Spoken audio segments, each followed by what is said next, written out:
Sudah sudah ada tugasnya, Pak. Cuma kayak pembagian kelompoknya belum Kalau soal pembagian kelompok, kan sudah ada kelompok memang yang ada kan? dibagi 5 dan 6 begitu saja, Pak. Iya, yang ada saja. Nggak usah lagi kita merubah lagi kelompok yang sudah ada ya. Baik, Pak. Kan suasananya sudah teman-teman sudah akrab kan dari agenda satu dan agenda dua ya. Itu kan kelompok itu tetap terus ya Bapak Ibu ya.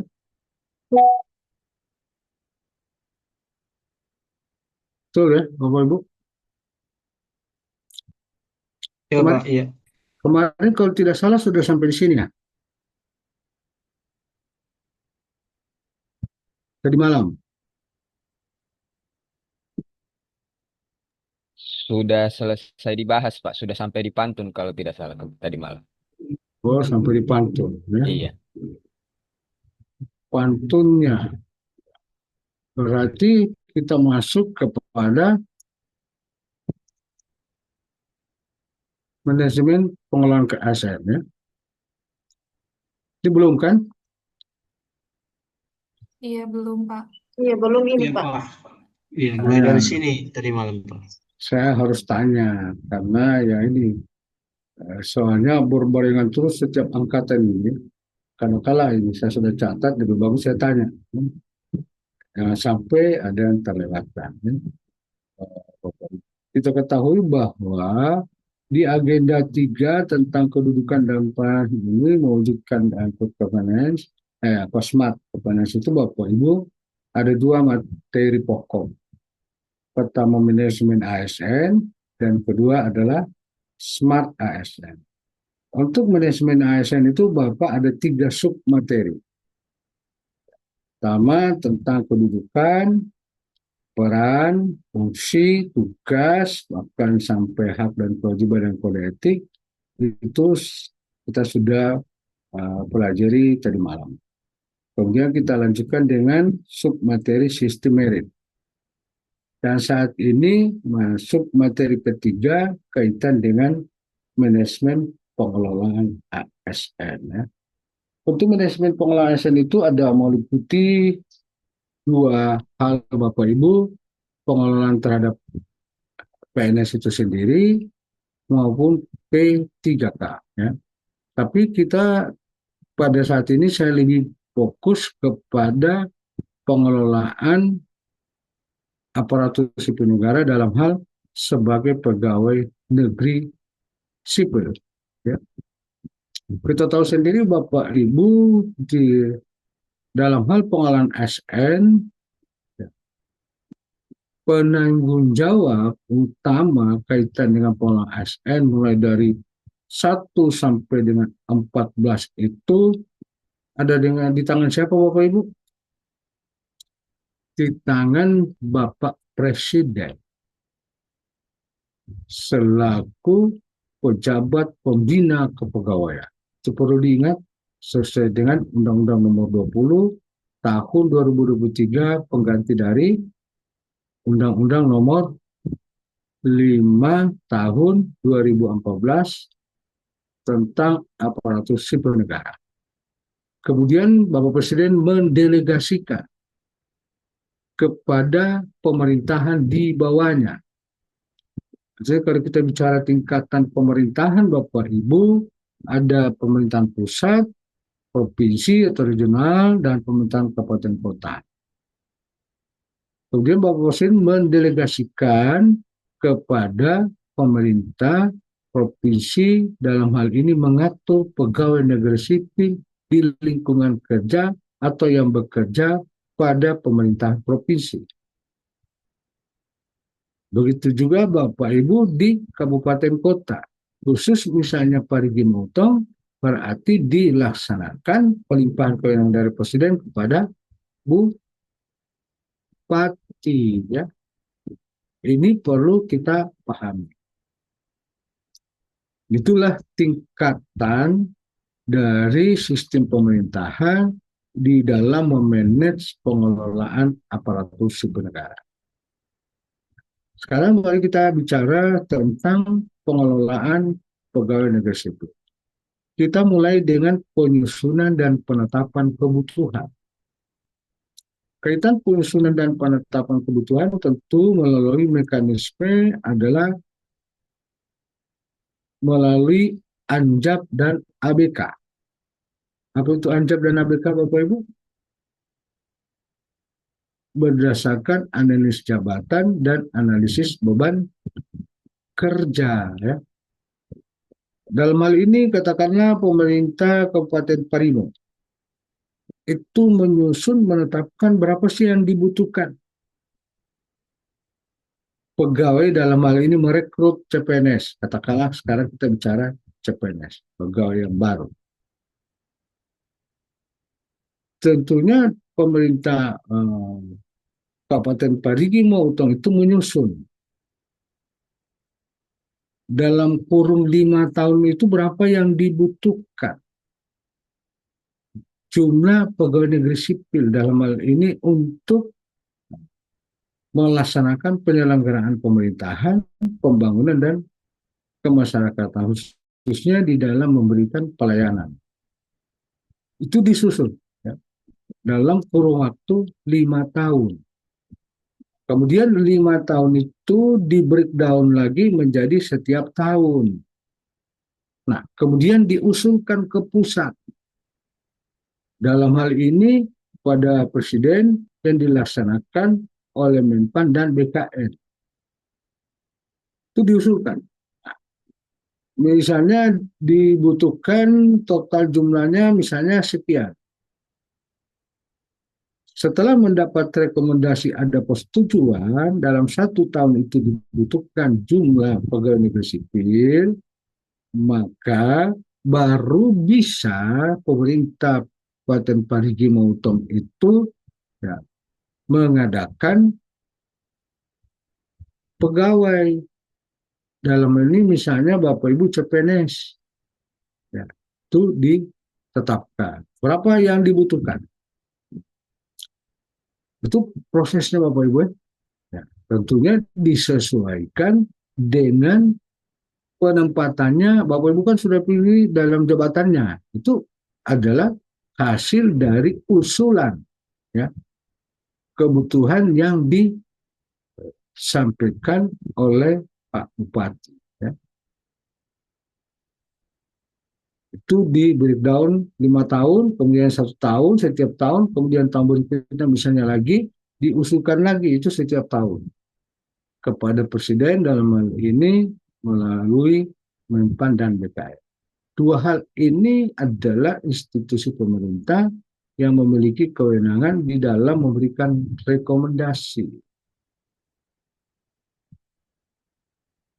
Setelah ada, Bapak Ibu baru dilakukan namanya pengadaan. Pengadaan, katakanlah sekarang kita fokus kepada CPNS atau kepada pegawai baru. Ya. Setelah dengan adanya rekomendasi, maka dilakukan pengumuman. Pengumuman tentu Bapak Ibu waktu mengikuti ini tentu dapatkan informasi pengumuman dari mana? Dari BKN, Pak. Dari BKN. Atas usul dari pemerintah setempat. Ya. Jadi Bapak Ibu, setelah diumumkan, Bapak Ibu tentu mendaftar. Dalam mendaftar tentu Bapak Ibu melihat kualifikasi kan. Terus yang Bapak pilih jabatannya kan. Tidak begitu ya. Setelah Bapak pilih, Bapak Ibu sudah mendaftar, ya, memilih itu berdasarkan pendaftaran. Setelah ditutup pendaftaran, Bapak Ibu kemudian dilakukan namanya tes. Tes itu menggunakan namanya CAT. Ya. Dalam proses Bapak Ibu mengikuti tes, maka keluarlah siapa yang lulus. Yang lulus itu pun diumumkan ya, bahwa Dokter Harlia walaupun itu sebelumnya sudah pegawai kontrak, tapi setelah ikut CPNS ternyata lulus, dinyatakan lulus. Ya. Begitu juga Pak Muhammad Hidayat, begitu juga Pak Esa ya, dinyatakan lulus sudah melalui kompetisi ya. Dari total yang mendaftar dan setelah mengikuti ujian, maka yang terseleksi ini adalah Bapak Ibu. Pak Muhammad Hidayat, saya ini mungkin dapat informasi, waktu Pak Muhammad Hidayat mungkin sudah pernah disampaikan ya, waktu mendaftar itu ya, mungkin ada sekian orang kan Iya Pak, mengikuti banyak itu Pak kan, yang mendaftar. banyak yang mendaftar. Padahal yang dibutuhkan coba berapa? Kalau saya sama dengan Citra Pak, Hmm, 23 kecamatan, tapi khusus kecamatan itu satu saja. satu saja ya. Masing-masing Padahal kecamatan satu. setiap kecamatan satu. Tapi yang ternyata yang waktu mengikuti tes atau CAT cuma berapa yang diterima? Waktu mengikuti CAT itu Pak, hanya masing-masing satu. Itu saja, tapi yang lolos dari CAT itu hanya sejumlah 13 Pak. Tiga belas Seluruh dari formasi kebutuhan itu 23 ya. ya 13 dari 23 ya formasi itu yang sudah diusulkan itu di pertama. Ternyata baru yang terpenuhi 13, berarti ada sisa lagi yang belum terpenuhi ya. Padahal kalau dipikir, nah, kenapa tidak saja dikasih lulus itu supaya terpenuhi di 23 kecamatan. Tapi tidak seperti itu kan. Jadi betul-betul pengadaan karena dia menggunakan namanya CAT, bahwa orang-orang yang lulus itu memiliki kualifikasi dan kompetensi. Kenapa? Ya sesuai seleksi.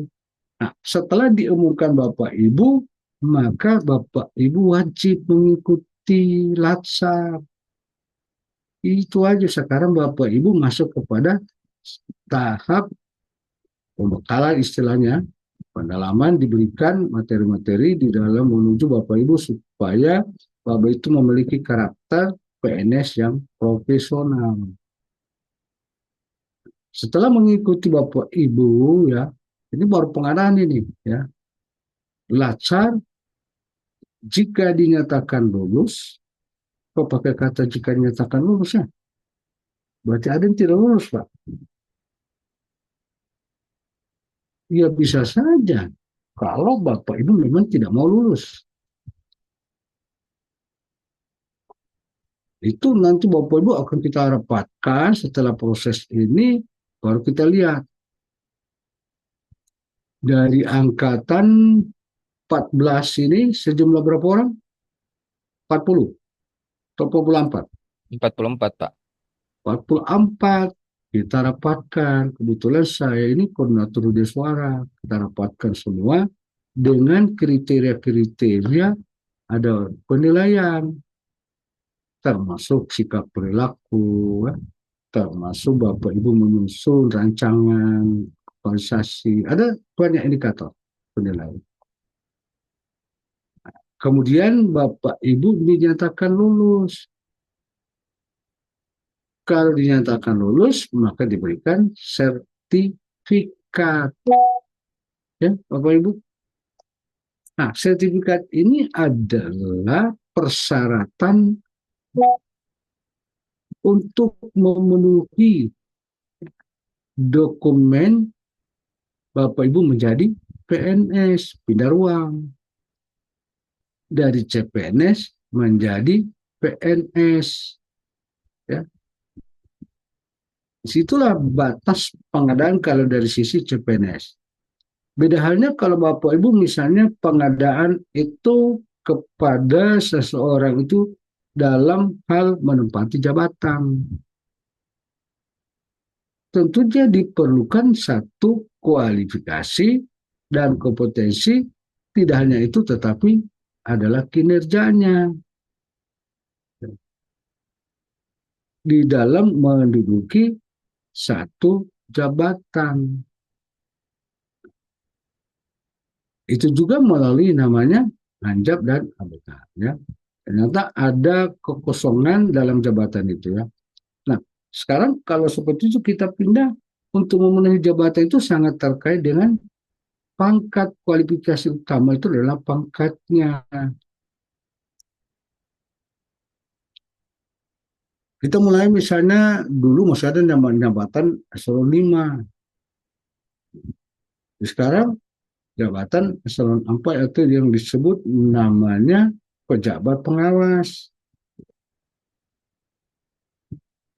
Untuk memenuhi unsur pangkat Bapak Ibu, pangkat awal dalam menduduki pejabat pengawas adalah pangkatnya itu harus 3C. Atau saya lupa tadi, pada waktu Bapak ditetapkan menjadi CPNS atau menjadi PNS, maka Bapak itu memiliki pangkat awal kan? Kalau dokter harus lihat pangkat awalnya 3B. Iya, Bu Dokter ya? Bapak 3B. 3B. Beda halnya dengan Pak Muhammad Hidayat. Pak Muhammad Hidayat adalah cuma 3A, padahal sama-sama CPNS, sama-sama PNS. Ibu Andini juga begitu.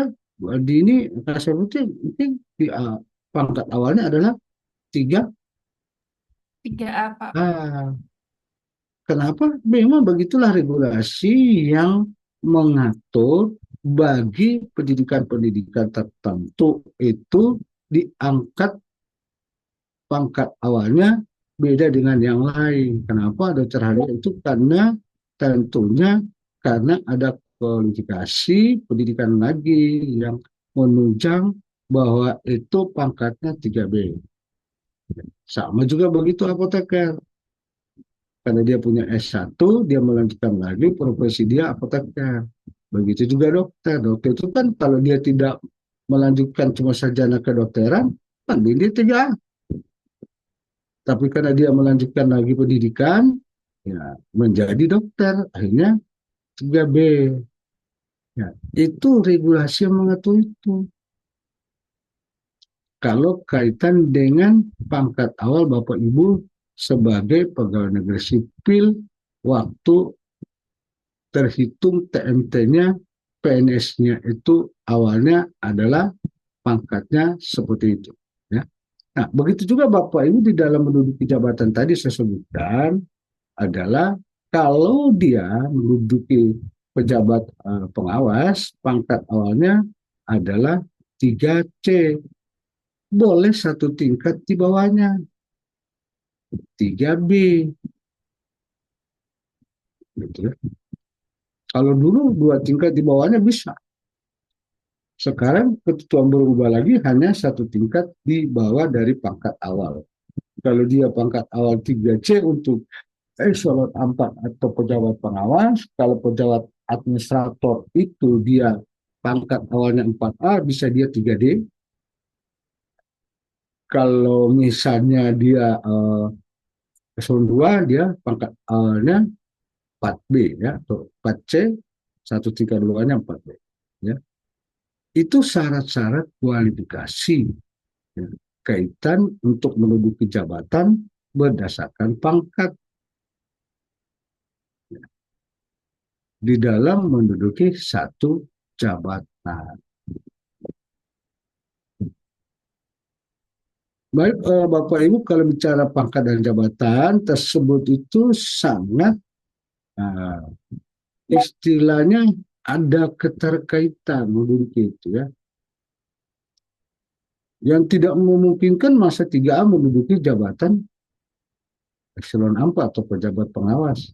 Karena ketentuan mengatur 1 tingkat di bawahnya boleh. Ya. Yang orang yang punya pangkat 3B berkesempatan untuk menduduki jabatan. Tentunya itu melalui seleksi. Kan gitu ya. Siapa? Tentu adalah pejabat pembina kepegawaian. Dalam hal ini siapa? Bupati kalau di Parigi Mutong.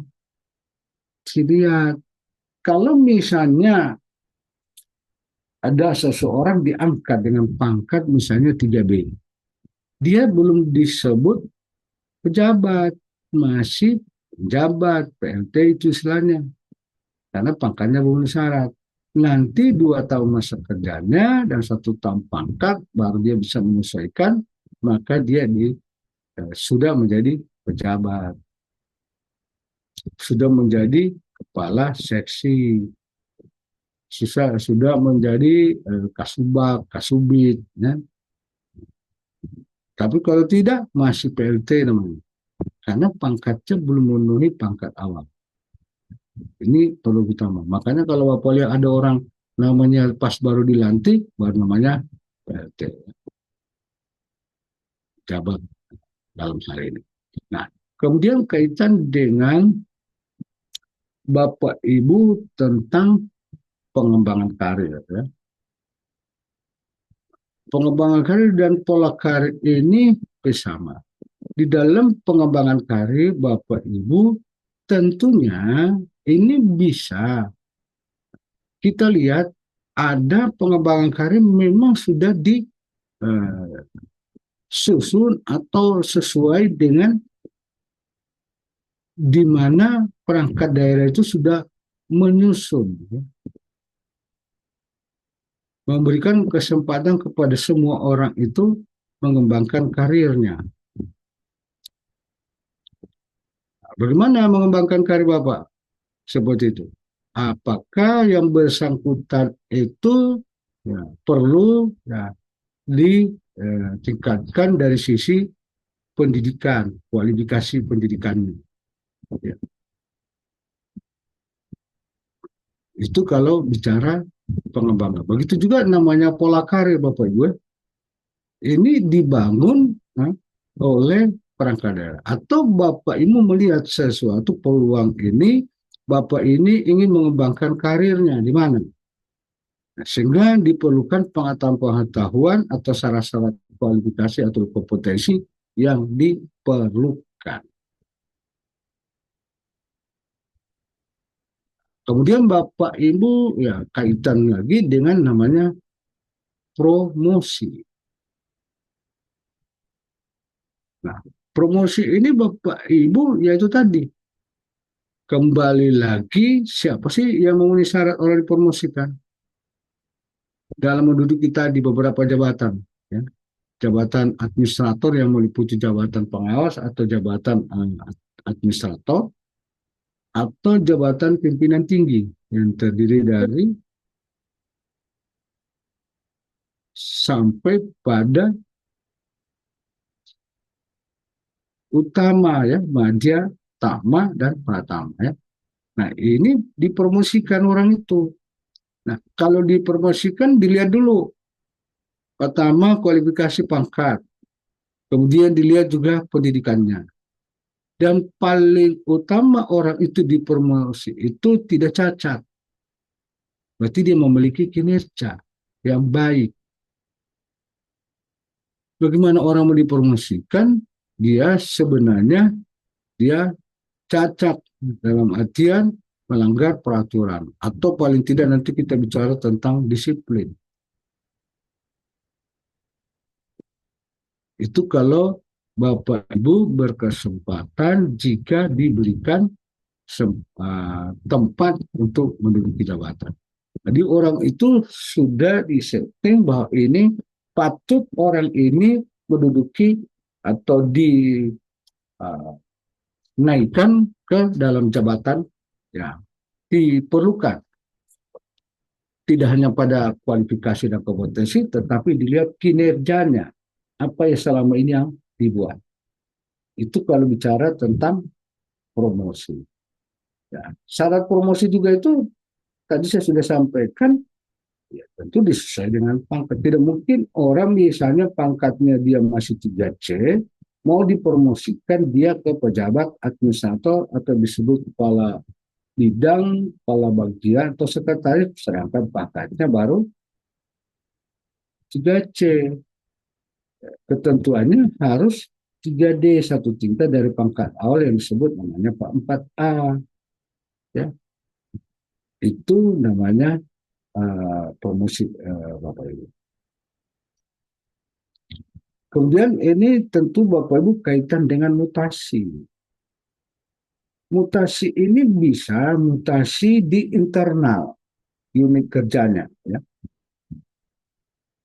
Bisa dari satu bidang dia pindah ke bidang lain, itu namanya cara internal ya, istilahnya horizontal sesamanya.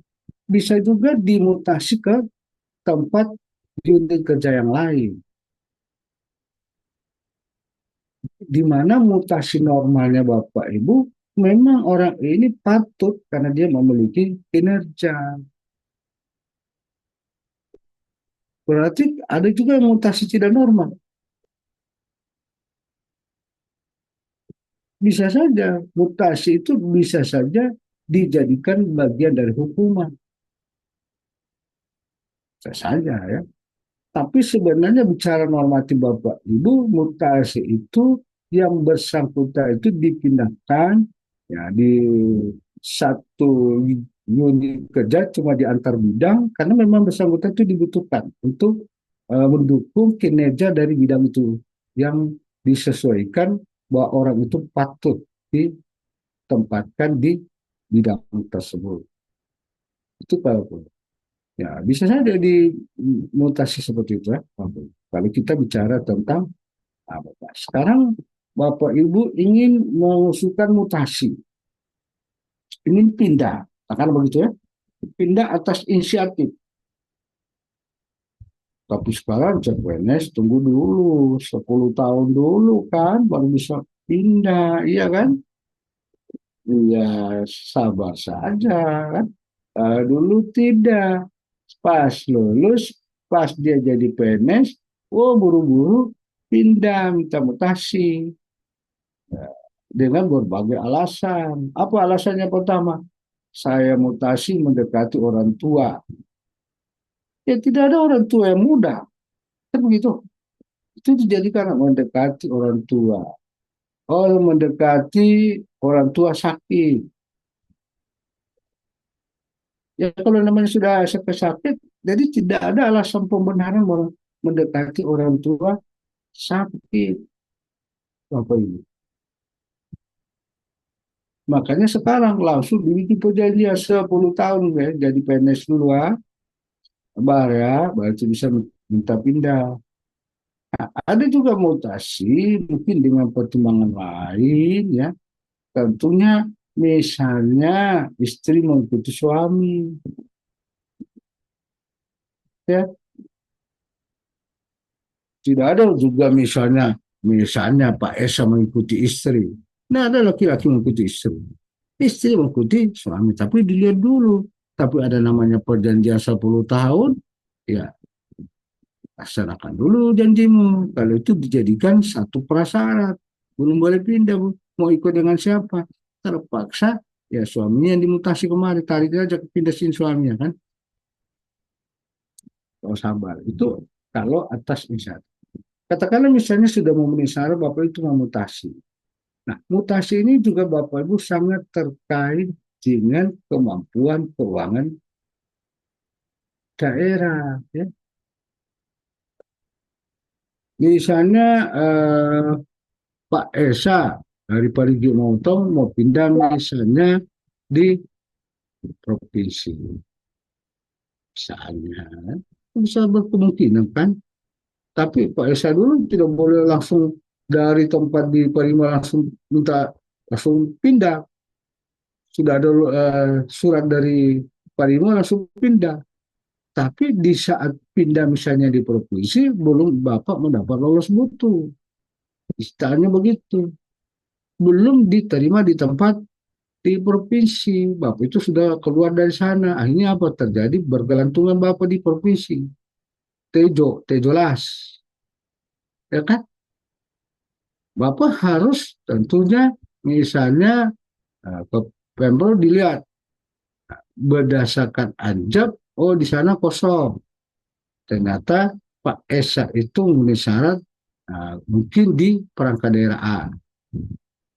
Terus tentu akan ditanya kepada perangkat daerah A ini, Pak Esa ini memenuhi syarat untuk diperlukan di perangkat daerah A tersebut. Ya kalau tidak memenuhi syarat, walaupun itu di sana ada peluang anjab, apa tidak bisa diberikan lolos mutu. Katakanlah mendapat lolos mutu, dengan lolos mutu itu Bapak Ibu baru kembali ke tempatnya untuk diproses lebih lanjut. Hanya saja ini perlu juga referensi buat kita. Tidak serta-merta Bapak itu pindah di provinsi langsung terima gaji di provinsi. Karena ada prosesnya. Karena gajinya Bapak itu tercatat di Patung Parimotong, terus tiba-tiba pindah di sini karena Bapak itu belum masuk daftar untuk menerima gaji di provinsi. Kenapa? Sesuai tadi kemampuan. Oke. Nah, mungkin juga akan dijadikan prasyarat ini biasa beberapa teman-teman yang bercerita boleh dia pindah tapi gajinya itu nanti dia masih berterima di kabupaten asal. Tapi terkendala lagi, kita kan sudah lepas dia, kenapa kita harus membayar? Nah, kan jadi repot kan? Ini artinya betul-betul kalau kita mengikuti proses mutasi, ya itu Bapak Ibu harus pahami dulu ya prosesnya. Jangan serta-merta langsung mutasi. Itu kaitan dengan mutasi. Nah, tentunya ini Bapak Ibu bicara tentang penilaian kinerja. Penilaian kinerja Bapak Ibu sekarang sudah menyusun kinerja belum? Kalau saya masih Belum, Pak. sementara, Pak. Belum, Pak. Belum ada kan? Gimana?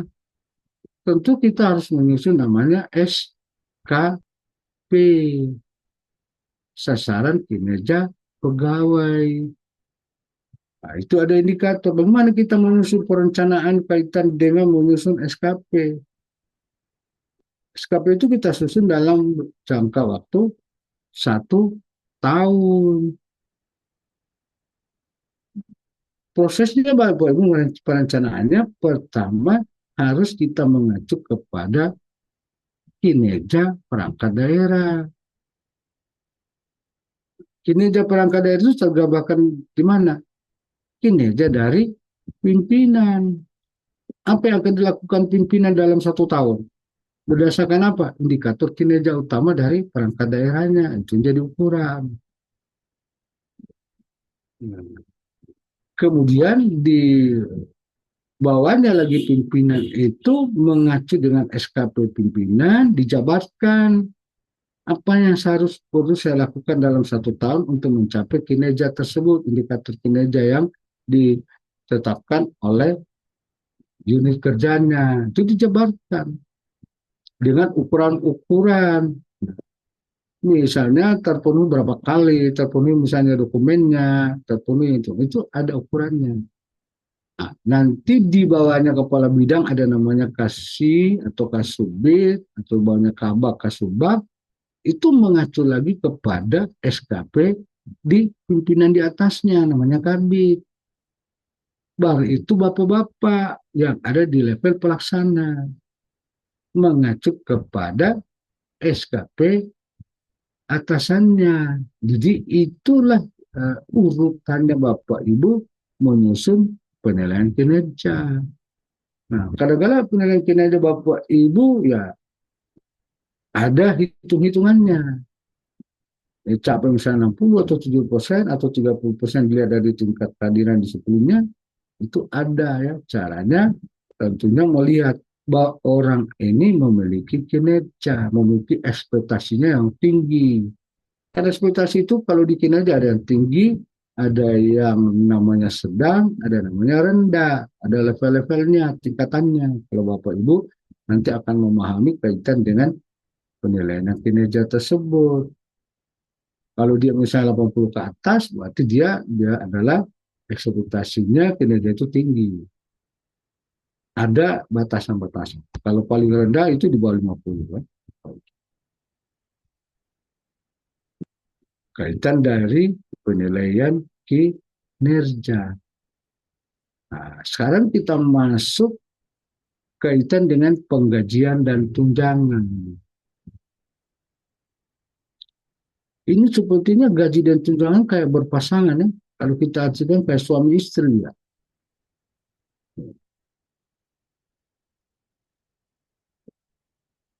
gaji itu Bapak Ibu tadi tentunya disesuaikan pertama pangkatnya, kedua masa kerjanya, ya kan? Kalau kita bicara tentang gaji, pangkat itu tulisnya golongannya, ya. Kemudian juga nih, itu kalau kita bicara hal tersebut, tidak akan mungkin sama Pak Esa dengan Pak Muhammad Hidayat, ya. Pak Esa itu ya tentu pangkatnya lebih tinggi dibanding misalnya Pak Muhammad Hidayat. Atau katakanlah sekarang sama-sama Bapak Ibu diangkat CPNS dan menjadi PNS. Tidak mungkin akan sama gajinya Dokter Harlia dengan Pak Esa punya atau dengan Ibu Andini. Karena dia dibayar dalam posisi pangkat dia itu adalah 3B. Tidak akan sama dengan posisi pangkatnya Ibu Andini 3A, itu kaitan dengan gaji, ya. Nah, apalagi kalau dengan masa kerja beda, ya. Boleh kita sama pangkat tapi beda masa kerja, juga itu membedakan. Nah, kemudian bicara dengan tunjangan. Nah, apa tunjangan-tunjangan yang menjadi hak-hak kita, Bapak? Ada namanya, kalau namanya suami punya istri, berarti dia mendapatkan tunjangan istri, ya. Kalau dia istri, tentu ya kalau misalnya suami tidak kerja, dia mendapatkan tunjangan suami. Itu tunjangan keluarga, ya. Nah, bagaimana kalau misalnya istri pangkatnya lebih tinggi dari suami, sama-sama PNS? Berarti istri menanggung suami karena pangkatnya lebih tinggi.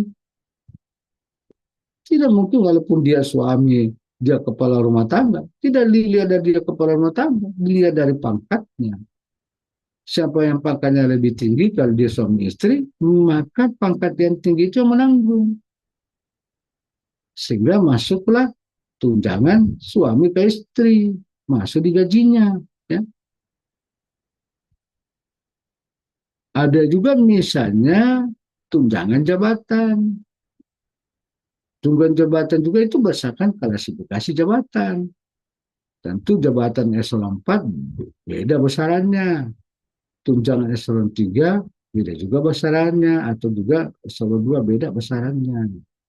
Itu tunjangan yang menjadi hak. Nah, tunjangan lain apa? Tunjangan keluarga, tunjangan apa namanya, jabatan. Ada tunjangan apa lagi yang Bapak Ibu paham? Tunjangan hari tua. Tunjangan hari tua itu nanti Bapak peroleh pas memasuki sudah tua, batas pensiun baru Bapak terima. Tidak Bapak terima tiap bulan itu, malah Bapak punya gaji dipotong. Ya, dipotong setelah ada gaji kotor, dipotong ya, tunjangan tua tuh, masukkan ke tasnya, tunjangan kesehatan itu dipotong.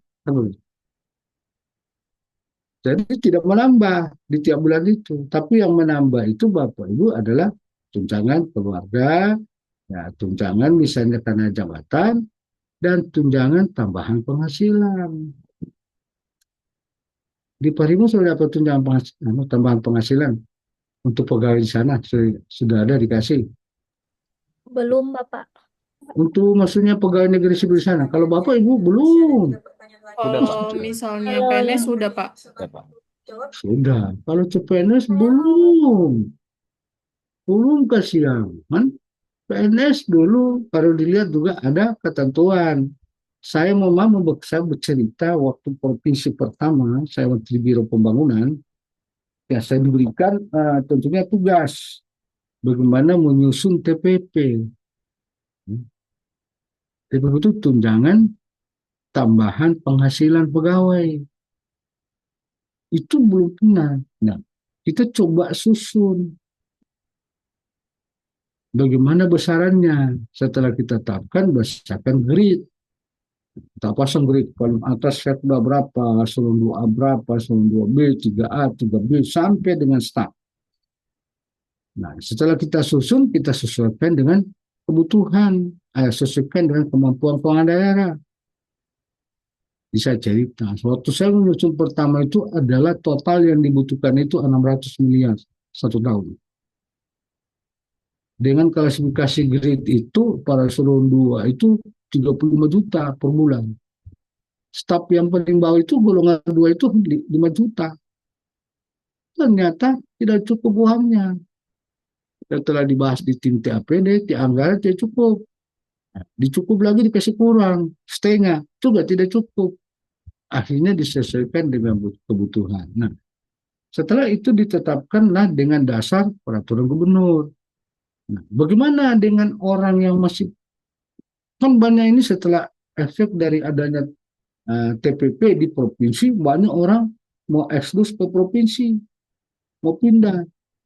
Karena sebelumnya di tempat lain belum ada itu TPP, wajar lah. Tentu kita akan menambah nilai tambah lah. Kita punya gaji itu kan dalam rangka menunjang kesejahteraan kita, bahkan meningkatkan produktivitas kerja kita ya. Ibaratnya itu vitamin, itu wajar. Nah, kita bikin batasan. Saat dia pindah ke provinsi, tidak langsung dia terima TPP. Tunggu dulu. 1 tahun kau dulu bekerja, baru kau dapat TPP-mu. Tapi ternyata tidak memberikan efek cerah bagi orang mau pindah. Kita kasih naik dia 2 tahun baru bisa dapat. Nah, baru situ mulai orang ngerem pindah. Karena dia pikir sama saya nanti 2 tahun baru saya dapat TPP. Sudah langsung serta-merta pindah dapat TPP. Itulah regulasi yang kita buat. Tetapi itu adalah dibenarkan. Itu adalah hak sesuai dengan aturan pengelolaan keuangan. Itu disebutkan memungkinkan bahwa PNS itu mendapat tambahan. Dengan kenapa? Pertama karena beban kerja, ada namanya kelangkaan kerja, ya. Itu dilihat. Saya susun seperti itu kalau bicara namanya tunjangan tambahan penghasilan. Di sisi lain Bapak Ibu menambah tunjangan atau gaji itu tentunya ada hal-hal yang membatasi. Saya itu lama di TAPD, tim anggaran pemerintah daerah. Bahwa kita menyusun belanja pegawai itu Bapak Ibu tidak boleh lebih dari belanja operasional. Belanja pembangunan misalnya. Jadi minimal batasnya itu batas ambang hanya 40%. Jadi 60% itu untuk belanja operasional, apa untuk pembangunan, untuk pemerintahan dan kemasyarakatan, ya, di dalam menunjang pelayanan kepada masyarakat, menunjang kesejahteraan pada masyarakat. Bayangkan saja kalau ditambah, nah, kita tambah saja Rp1.000, bergeraknya berapa ketambahan kali total sekian pegawai, kali 12 bulan. Itu tidak sedikit. Ya. Itulah sistem penggajian dan pemberian tunjangan. Nah, untuk itu supaya betul-betul orang itu tunjangan memang patut dia terima, ada persyaratan kita berikan. Bedanya gaji dengan tunjangan TPP Bapak Ibu. Kalau gaji itu Bapak Ibu digaji dulu baru langsung kerja. Iya kan? Tanggal 1 terima, belum kerja sudah terima gaji. Makanya orang bilang, oh enak sekali itu pegawai ya. Tidak belum kerja dia sudah terima gaji. Nah kalau TPP tunjangan penghasilan tidak, kerja dulu baru dibayar. Di situ perbedaannya teman-teman. Kaitan dengan pembayaran antara gaji dan tunjangan. TPP Bapak Ibu ada juga persyaratan. Kalau dia tidak hadir, ada batasannya. Setiap hari dia tidak hadir, dipotong. Maksimal dia misalnya lewat 4 hari, dipotong sekian persen. Secara berturut-turut, tanpa alasan. Gitu. Jadi tidak serta-merta tunjangan ataupun gaji kita terima walaupun itu sudah ada ketentuan merupakan hak kita, tapi sepanjang kita tidak melaksanakan kewajiban, maka hak kita itu dipotong. Itulah disebut pengelolaan kaitan terhadap pemberian gaji dan tunjangan. Nah, itu kaitan dengan gaji dan tunjangan Bapak. Tentu Bapak Ibu dapat tunjangan anak juga ya, 2,5% istri ya. Itu Bapak. Sekarang kita masuk kepada penghargaan. Penghargaan ini Bapak Ibu kita dapat misalnya ada dia mendapatkan kenaikan pangkat istimewa yang bersangkutan karena apa? Dia melahirkan atau dia memiliki satu kinerja yang baik sehingga yang berdasarkan patut dinaikkan pangkatnya dari sebelumnya. Kalau kita bicara naik pangkat normalnya itu Bapak Ibu kan 4 tahun. Ternyata dia dalam 3 tahun dia sudah naik pangkat. Ternyata kenapa? Dia memiliki kelebihan. Itu penghargaan ya. Ada ketentuan yang mensyaratkan. Atau mungkin dia misalnya menjadi dokter teladan. Atau dia misalnya menjadi pamong teladan. Kan begitu. Sehingga diusulkan di bersangkutan itu diberikan penghargaan. Atau di lain pihak ada penghargaan lain. Karena kita memiliki kinerja atau hal yang baik, maka kita itu diundang misalnya di upacara kenegaraan, mendapatkan pengakuan, bentuk reward. Itu juga bentuk penghargaan Bapak Ibu kepada kita ya. Nah, ada juga penghargaan ini terkait dengan masa kerja. Bapak Ibu misalnya sudah 10 tahun masa kerja, Bapak itu harus urus. Saya pikir itu dulu tidak usah diurus, kita tunggu saja. Artinya kita mendapatkan satya lancana 10 tahun, karena masa kerja kita sudah 10 tahun. Saya pikir otomatis kalau sudah 10 tahun, kita langsung ternyata kita harus mengusulkan oleh unit kerjanya. Jadi kalau sudah 10 tahun masa kerja Bapak Ibu dengan catatan kita tidak catat atau kita tetap disiplin atau apa saja, maka kita berhak meminta penghargaan itu satya lancana masa kerja 10 tahun. Kalau Bapak itu pernah lihat, ya, saya kebetulan sudah punya, kalau 10 tahun itu warnanya adalah perunggu. Warna seperti warna besi, coklat-coklat tua gitu ya. Ya namanya perunggu kan. Nah, kemudian masa kerja 20 tahun, maka kita mendapatkan satya lancana 20 tahun. Itu Bapak Ibu warna apa? Perak. Ada lambangnya itu ya. Kalau Bapak lihat itu kalau di upacara-upacara itu, ya itu harusnya wajib kita pasang itu. Satya lancana itu. Kemudian juga yang paling terakhir kita mendapatkan satya lancana dalam bentuk emas, masa kerja kita itu adalah 30 tahun. Jadi 3 satya lancana yang kita terima dan itu ditandatangani oleh Presiden. Ya. Itu sertifikat satya lancana itu ditandatangani oleh Presiden Bapak Ibu. Nah, dan penyampaian itu pemberian penghargaan satya lancana itu dibicarakan, tetapi tidak semua hanya terwakilkan, kan begitu. Misalnya disampaikan waktu upacara hari ulang tahun Kabupaten Parimo, atau pada waktu itu diberikan pada hari ulang tahun proklamasi RI, itu disampaikan penghargaan itu kan, kaitan dengan penghargaan tersebut Bapak Ibu ya.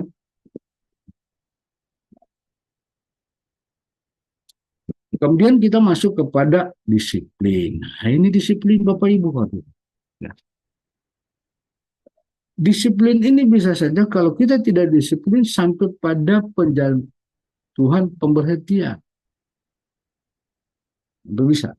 Nah, seperti apa Bapak Ibu disiplin? Disiplin paling utama Bapak Ibu tentunya harus memenuhi jam kerja. Tiap hari harus masuk. mulai dari jam berapa masuk, pulangnya jam berapa.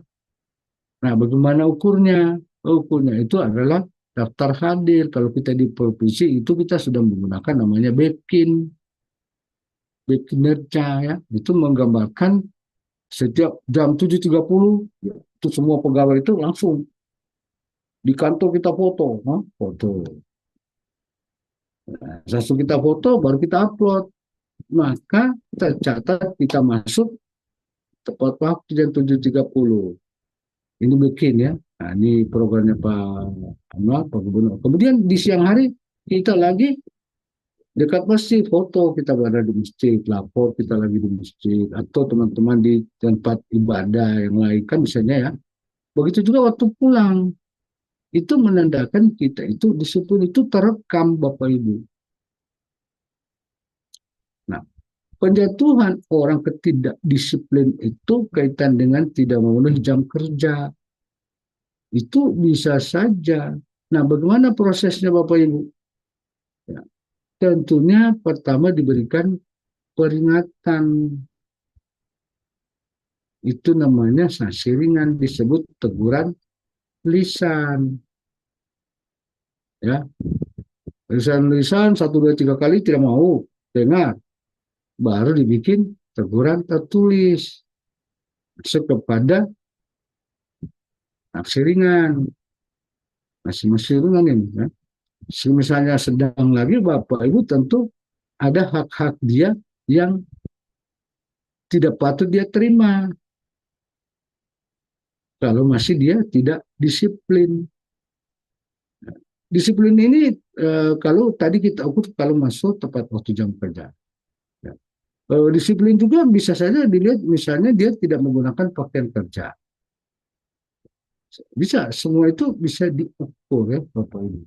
Kemudian di sisi lain apabila misalnya ya 3 bulan secara berturut-turut tidak masuk kerja, maka yang bersangkutan itu masuk kepada proses pemberhentian.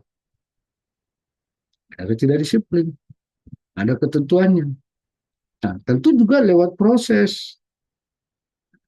Kan semua itu pada waktu kita mengusulkan tidak serta-merta langsung perangkat daerahnya langsung berhenti, misalnya kepala dinas sudah kasih berhenti kawan. Karena kau tidak masuk 3 bulan, tidak ada prosesnya.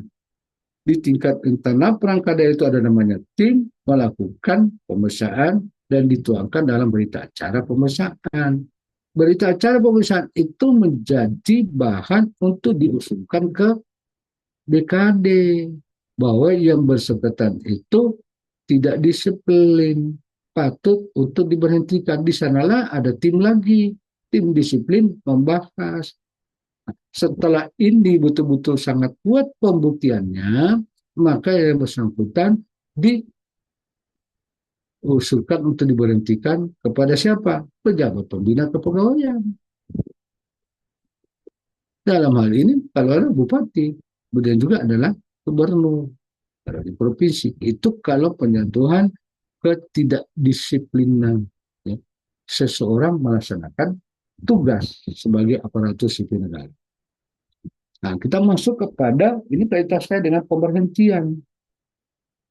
Pemberhentian itu Bapak Ibu ada namanya pemberhentian secara otomatis, namanya pemberhentian dengan hormat. Seperti apa pemberhentian dengan hormat? Ya kalau sudah masuk batas usia pensiun, diberhentikan dengan hormat. Masa orang sudah pensiun dikasih berhenti dengan tidak hormat? Kan cuma dua ini, pemberhentian dengan hormat dan tidak hormat. Pemberhentian yang kedua dengan hormat apa? Ya orangnya sudah meninggal. Pemberhentian yang lain apa Bapak Ibu? Pemberhentian karena permintaan sendiri di luar tanggung negara.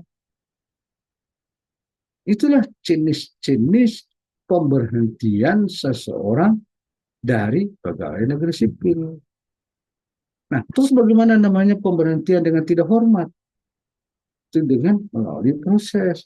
Apabila dia melanggar ya atau melakukan perbuatan yang melanggar hukum. Misalnya Bapak Ibu, dia ini terlibat dengan narkoba.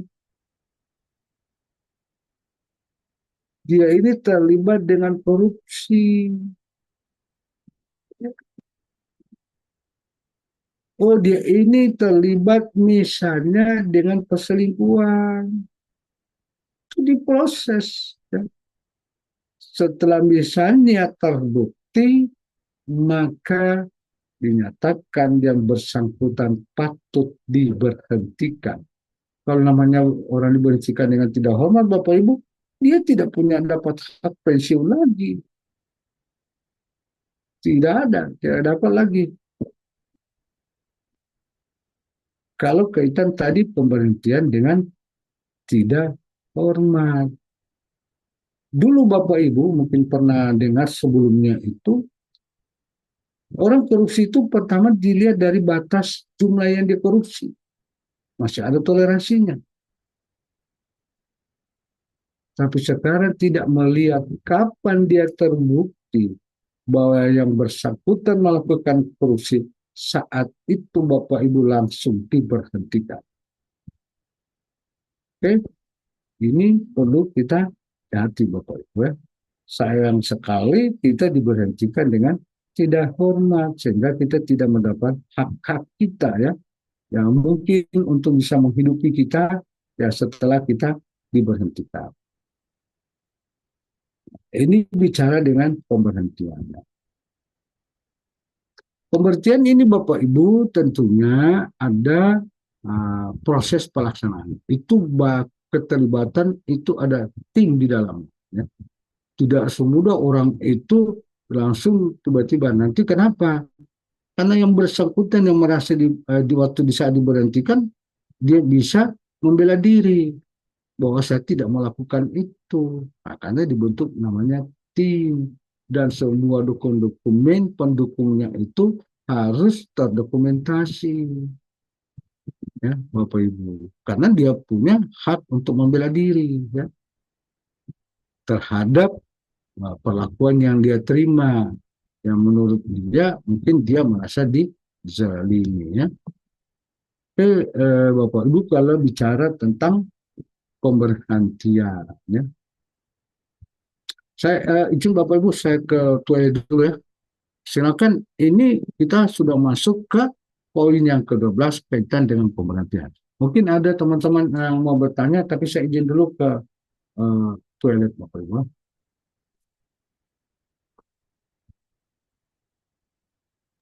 Iya, Pak. Oke.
Oke, ada yang mau bertanya Bapak Ibu? Silakan.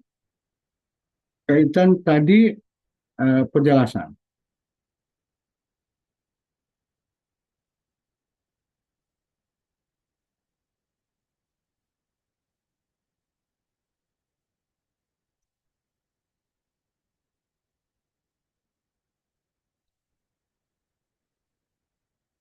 Kalau Kori sudah mengerti, sudah paham ini kaitan penjelasan tadi.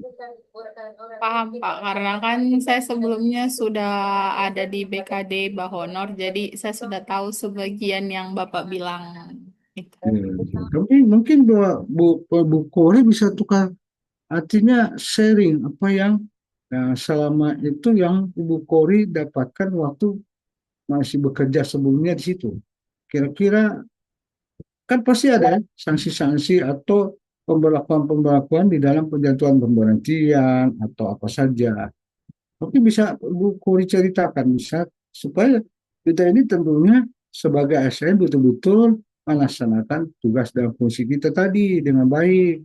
Kalau kita sudah ternyata prosesnya seperti ini. Silakan mungkin Bu Kori bisa membagi gimana. Kalau yang saya tahu sendiri, Pak, kalau yang pernah saya dapatkan, kalau misalnya di kantor itu, sebelum misalnya orang untuk mengajukan kena disiplin, biasanya seperti yang Bapak bilang sebelumnya, ada surat pemanggilan pertama, misalnya untuk yang tidak masuk-masuk, kemudian teguran kedua, terus kemudian teguran ketiga. Nah, baru itu bakal nanti mungkin ada sanksi pemecatannya. Soalnya saya lebih banyak di bagian lobbynya Pak waktu sebelumnya. Jadi surat-surat masuk soal pelanggaran disiplin cuma sampai di situ saja. Saya cuma tahu biasa kalau ada surat pemanggilan hukuman disiplin seperti itu Pak.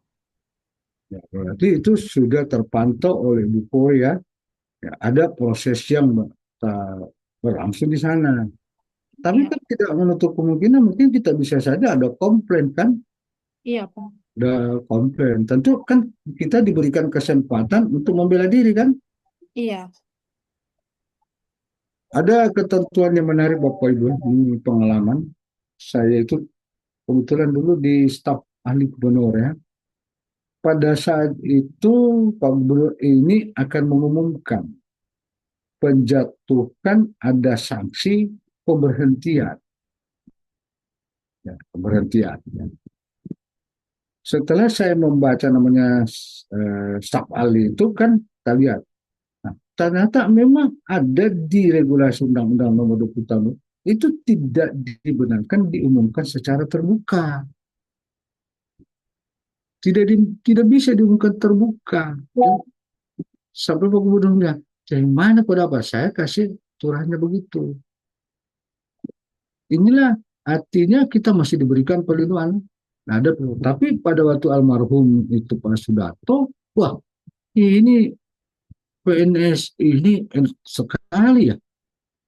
Tapi di ABRI itu langsung dilucuti kan di depan umum di saat ABRI itu melanggar ketentuan yang berat langsung dilucuti pada waktu pemberhentiannya. Ya itu orang bilang lain aturan, lain juga pelaksananya di mana tempat masing-masing. Kalau di PNS masih super, makanya, waduh, enak sekali nih PNS ya. Akhirnya tidak diumumkan, tetapi disampaikan bahkan ada yang dijatuhi hukuman pemberhentian yang nanti akan dilaksanakan atau disampaikan oleh BKD di unit kerjanya ada pemanggilan. Hanya seperti itu, tapi tidak disebut namanya, kan gitu ya. Itu pengalaman yang saya dapatkan Bu Polri waktu saya menjadi staf ahli di kartu gubernur. Ya. Namanya staf ahli itu memberikan pertimbangan-pertimbangan keahlian. Dalam artian keahlian itu kita mempunyai dasar pertimbangan sesuai dengan aturan kita jadikan acuan. Tidak memberikan serta-merta pertimbangan tapi tidak ada dasar acuannya. Ya. Harus ada aturan yang mendasari sehingga dalam pengambilan keputusan oleh pimpinan itu tidak ada celah hukum. betul-betul itu dilaksanakan, ya, bahwa yang bersangkutan patut diberikan sanksi, ya. Silah Bapak Ibu. Itu kaitan dengan pengalamannya Korea. Atau ada yang lain mau bertanya gimana? Silakan.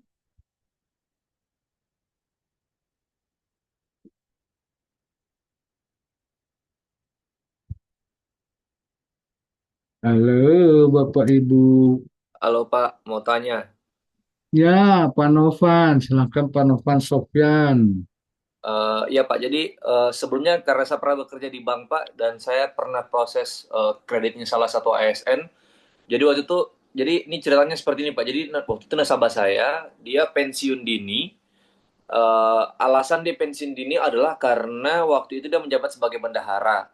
Terus ada satu kasus yang terjadi di kantornya, yang mana perbuatan itu bukan dia sebenarnya pelakunya, tapi pelakunya adalah kepala dinasnya, sehingga dia tidak diberhentikan, tapi dia dinonjobkan, dia tidak dibebas tugaskan dari tugas bendaharanya, sehingga dia memutuskan untuk pensiun dini waktu itu. Nah, saya ingin tanya Pak, misalkan seperti ini, namanya maksudnya karena ini pengalaman perdana untuk di pemerintahan, saya tanya seperti ini Pak. Bagaimana misalkan kita melakukan sesuatu yang ternyata itu bukan kita yang melakukan, itu maksudnya atasannya kita yang melakukan adalah atasannya kita sendiri yang melakukan, dan ya kadang namanya kita tidak tahu, dan kita mungkin bisa dibilang karena loyalnya sama atasan disuruh ini itu, ya mau saja kadang kalau ada yang mau ikut arus, sehingga ketika terjadi sebuah pelanggaran yang kena itu malah kita, bukan atasannya kita. Nah jadi mungkin pertanyaan seperti ini Pak, bagaimana kira-kira menurut Bapak caranya kita apa namanya untuk menghindari hal-hal tersebut, karena imbasnya nanti itu yang kena itu bukan di atasan kita, tapi kita sendiri yang kenanya gitu. Kayak pengalamannya salah satu nasabah saya itu Pak, sehingga dia dinonjobkan dan dia memutuskan untuk pensiun dini supaya kasusnya tidak berlanjut lagi. Gitu. Dia menghindari untuk dipecat tidak terhormat waktu itu. Iya. Ini kaitan berarti terjadi pihak bank itu merasa ada dampaknya, ya. Terjadi kredit macet, ya. Sehingga Iya betul Pak. kesulitan Pak Novan untuk menagih terhadap bendahara yang, ya, menurut Pak Novan yang bersangkutan itu bukan dia melakukan perbuatan, tetapi dia mendapatkan dampak sehingga dia mengajukan pensiun dini. Tapi kalau kita bicara peraturan perbankan, tetap yang bersangkutan akan kena juga, ya, akan dikejar, ya, kata itu ada pernyataan. Nah, kemudian kaitan itu bagaimana kita mensikapi dengan itu? Kalau kita bicara tentang nilai ASN beralat, ada namanya ciri-ciri orang yang loyal. Ciri-ciri orang yang loyal itu Bapak Ibu harus berani menyatakan ketidaksetujuan. Kalau kita misalnya menyatakan tidak setuju, apakah kita disebut pemberontak? Tapi justru itu kita loyal kepada dia. Kenapa? Kalau kita laksanakan itu yang disebut oleh Pak Novan, efeknya ya seperti itu. Dampaknya kepada yang enaknya menyuruh, ya dampaknya buat kita. Jadi kita harus menyatakan ketidaksetujuan. Kita harus berani. Itu bentuk wujud loyal kita. Kalau kita bicara di nilai asam berharap. Nah, bagaimana kita menyatakan ketidaksetujuan itu? Tidak berarti misalnya Pak Novan disuruh kepala dinas, Bapak saya tidak mau Bapak, saya tidak mau ambil resiko. Tentu caranya kita berkomunikasi, menyampaikan ketidaksetujuan itu dengan memberikan penjelasan yang bisa diterima.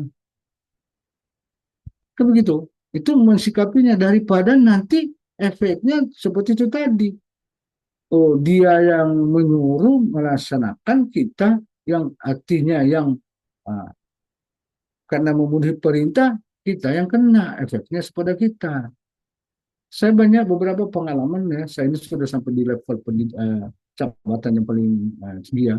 Banyak instruksi-instruksi atau perintah-perintah yang memang diperhadapkan pada kita, yang kita tahu efeknya itu, ya, memberikan efek risiko. Nah, bagaimana kita mau sikapi itu? ya kita tentu mengkomunikasikan, mendiskusikan. Ya. Mungkin pada saat kita diskusi pasti akan reaksi dari pimpinan, seakan-akan kita itu menolak, ya. Seakan-akan kita itu tidak memenuhi perintah, ya.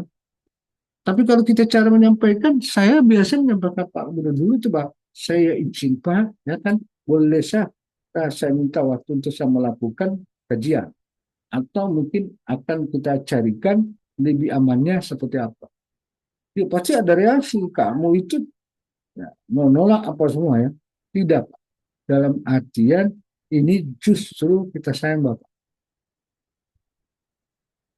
Sehingga bisa diterima Bapak Ibu. Saya nggak silakan. Nah, kapan kamu mau sampaikan? Ya, saat saya keluar, saya dapat tentu referensi, penguatan, ya tentu saya langsung akan sampaikan. Apa yang kita berikan Bapak? Ada dua opsi yang kita berikan. Opsi pertama ini ya tentu atas tentu perintah. Ya mungkin bukan berarti dia tidak paham, tapi mungkin pikirnya mau cepat. Pokoknya laksanakan. Kita bikin opsi yang kedua yang memang kita gambarkan artinya yang mendasari itu lebih aman gitu ya. Akhirnya kita bisa diterima. Nah, begitu juga saya waktu di sekolah begitu saya sampaikan juga kepada pimpinan. Tapi kita kan lihat juga suasana Pak Novan. Pada saat kita perintah kita diam dulu kan. Makanya di ABRI itu Bapak bilang kalau diperintah siap, siap. Siap dalam arti itu dia laksanakan dan situ dia balik. Siap salah. Menyampaikan ini bla bla bla. Selesai. Tidak serta-merta langsung laksanakan. Kan Pak Novan tanya bagaimana mensikapi dengan tantangan itu. Tentu kita harus menyampaikan ada solusinya. Ada tawaran-tawaran tuh. Nah, dalam hal itu kita patut bagaimana komunikasi kita itu harus baik ya. Atau kita juga lihat suasana kondisi kalau misalnya ya di saat itu ya kita ada itu diperintah terus kita memberikan feedback balik ya kita diam dulu kita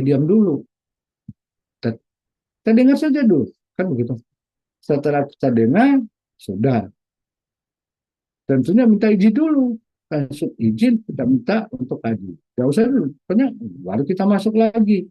Nah, kita masuk itu kita lihat suasananya ini bagaimana. Saya biasa kalau tanya di Sepud atau tanya waktu sama si dua inspektorat ditanya yang di bagian sepertinya saya tanya bagaimana suasana di dalam, angin kencang atau ada ombak. Ya kalau suasana dia ada ombak angin kencang, jangan masuk dengan tawaran-tawaran pikiran Bapak Ibu. Tidak diterima. Orang dalam suasana yang tidak baik, kamu datang lagi. Ya, mungkin di saat itu dia berpikir hutangnya belum dibayar, atau mungkin di saat itu misalnya dia ada buat tidak ada gangguan dengan dari keluarganya, dia turun dari rumah tidak ya. Ya pasti apapun akan kita sampaikan dengan bahasa baik pun Bapak Ibu Pak Novan kita tidak akan diterima ya. Ini pengalaman yang saya lakukan. Jadi itu kita harus bangun komunikasi dengan melihat kondisi ya. Tawaran-tawaran yang kita sampaikan ada hal yang perlu kita sikapi sesegera mungkin, ada memang perlu waktu untuk kita sampaikan berikutnya mungkin tidak saat itu atas perintah itu tadi untuk mengantisipasi jangan sampai kajian seperti tugas bendahara itu kasihan kan yang dibilang Pak Novan ya. Gimana Pak Novan? Iya Pak, sebenarnya saya ini juga Pak sebenarnya masih menyambung juga karena begini Pak ya, kita tidak bisa menutup mata, ini bukan rahasia umum juga bahwa untuk kedekatan kita dengan pimpinan kita itu memang harus dijaga dengan baik, sehingga ketika hal tersebut rusak ya sudah banyak kasusnya Pak, banyak yang ASN yang dinonjobkan karena tidak mau mengikuti perintah atasannya, bahkan ya mungkin dia sudah menjabat jadi kepala bidang dicopot. Ada juga yang mungkin ya karirnya tidak bisa naik karena tidak bagus kedekatannya dengan atasannya, sehingga ya saya berpikir seperti ini Pak sebenarnya. Ya memang inilah kelemahan sistem pemerintah kita di Indonesia ini, apalagi kalau kita kerja di pemerintahan, ketika kita tidak dekat dengan atasannya kita tidak loyal dengan atasannya kita, mungkin ya dibilang, bahkan ada bahasa seperti ini, kalau kita kerjanya jujur, ya kita tidak bakal susah kita bakal naik, apalagi kondisi seperti saat ini. Kalau relasi kita tidak bagus dengan atasan, ya kapan kita mau naik-naik. Sehingga saya berpikir seperti ini, Pak, setiap saya lacarin, bisa mendengar materi, kita harus loyal segala macam, kompeten, terus berakhlak segala macamnya. Itu saya berpikir, apakah materi yang diajarkan kepada kami ini benar-benar sudah diterapkan saat ini dengan keadaan yang ada saat ini? Karena saya merasa bahwa ya sangat bertolak belakang, Pak. Jujur, ya mungkin ya salah satu saya punya pikiran keraguan, bukan cuma keraguan sih, saya punya ketakutan juga ketika saya melakukan hal-hal yang mungkin diajarkan ketika di sini terjadi di lapangan. Ya, saya melihat pengalaman yang ada bahwa banyak yang sudah dinonjobkan dan karirnya tidak bagus juga karena tidak mau mematuhi apa yang ingin dilakukan oleh atasannya kita seperti itu. Jadi ya mungkin cuma sekedar sharing saja, Pak, karena Boleh. ya Apa? sekedar sharing saja karena saya sudah banyak sekali saya melihat kondisi seperti itu di Parigi. Ada yang tidak ikut maunya atasannya, dia dinonjobkan. Ada yang tidak mau disuruh ini, ya dia dicopot jabatannya. Jadi seperti itu. Jadi saya pikir, ya bagaimana caranya kami yang baru jadi ASN ini, kami mau berkembang kalau ternyata lingkungannya seperti ini kan. Makanya saya sedikit kaget, Pak, ketika melihat situasi yang ada di Parigi ini. Jadi ya mungkin ya ini sedikit keluh kesah saya sendiri, Pak. Jadi seperti itu. Terima kasih, Pak, untuk jawabannya. Saya pikir wajar kalau seperti itu, Pak Novan ya. Ya, artinya kita ini bekerja itu tentu perlu ada penghargaan di saat itu. Tapi tiba-tiba kita diabaikan pada saat itu kita tidak memenuhi perintah. Kan sekarang tinggal kita memilih. Kita melaksanakan perintah, risikonya lebih berat daripada kita ya tidak melaksanakan perintah cuma karena dinonjok, lebih aman. Tapi bisa kita melaksanakan bukan lagi dinonjok, tapi kita dikurung. Dan kita harus pertimbangkan semua itu, Bapak Ibu. Nah, itu jabatan. Banyak juga orang dinonjok, tapi berikutnya setelah ada, ternyata bersangkutan sadar ternyata orang itu baik. Ada juga. Mungkin pada saat itu faktornya emosi. Kan gitu. Ya kita sebenarnya tidak perlu takut dengan hilangnya jabatan. Jabatan itu kan sebetulnya amanah. Kalau memang itu jabatan ini, Bapak Ibu, kalau itu masih memang, ini kan semua itu dibawa sama kuas, bukan dari manusia.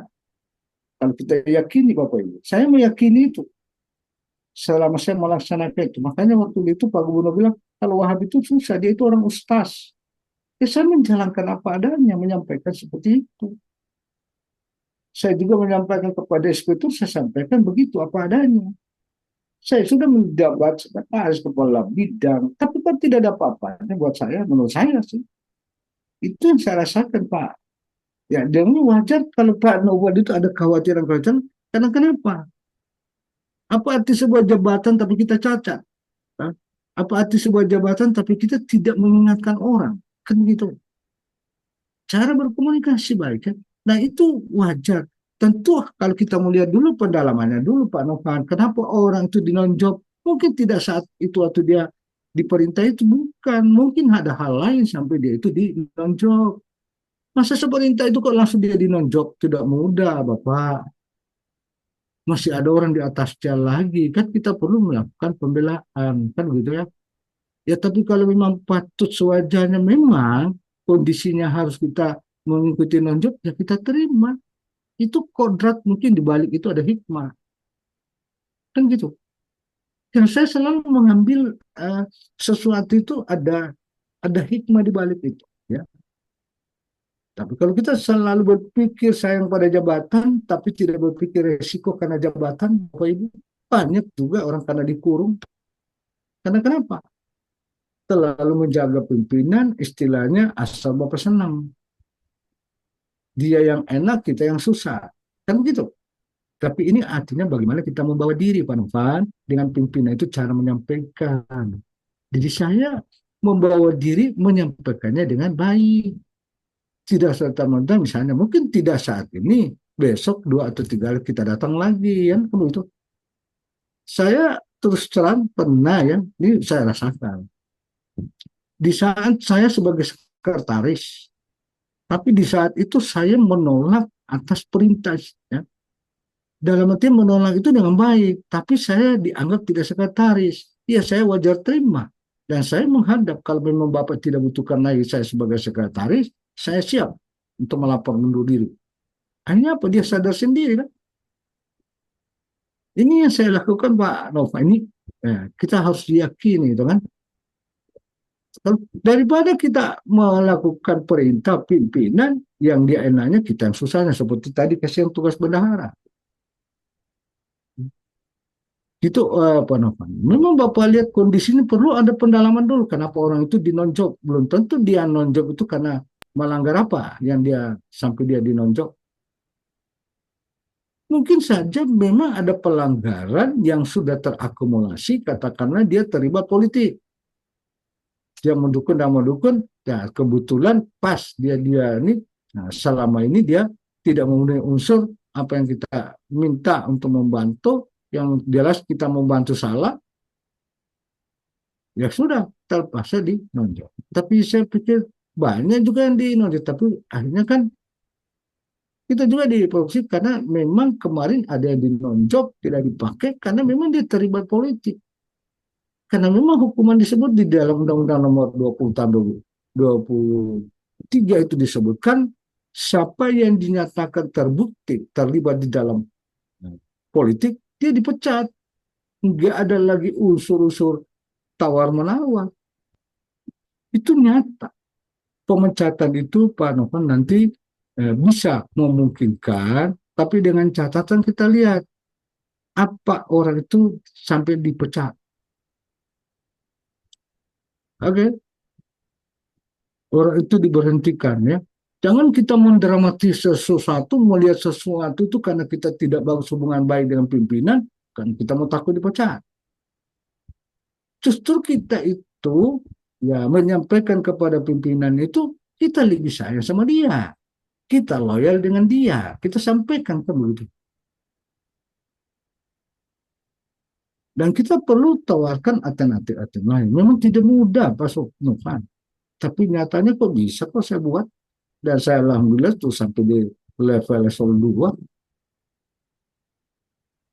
Karena saya mau menyampaikan ya seperti itu. Ternyata memberikan kesan. Bahkan itu waktu saya di Inspektorat Bapak Ibu, ini inspektorat kan mengawal kan. Di saat semua kabit-kabit semua itu takut menyampaikan sesuatu kepada pimpinan. Saya masuk dan saya sampaikan apa adanya kan begitu. Ternyata bisa diterima kok penjelasan kita kan. Nah, kalau dengan ketakutan-ketakutan seperti itu, Bapak tentu akan dihantui dengan ketakutan, akhirnya ikut berbuat. Ya, Pak Novan, kan asli ini seru ini kalau kita mau bahas Bapak Ibu. Tapi ini bukan saya cerita, saya bagi pengalaman. Tanya saja di mana saya bekerja itu, mau dari Biro Pembangunan, tanya orang pernah Biro Pembangunan, bagaimana waktu ketemu dengan Pak Wahab, Salam Pak Wahab, bagaimana waktu di Inspektorat, bagaimana waktu di Badan Pendapatan. Silakan tanya.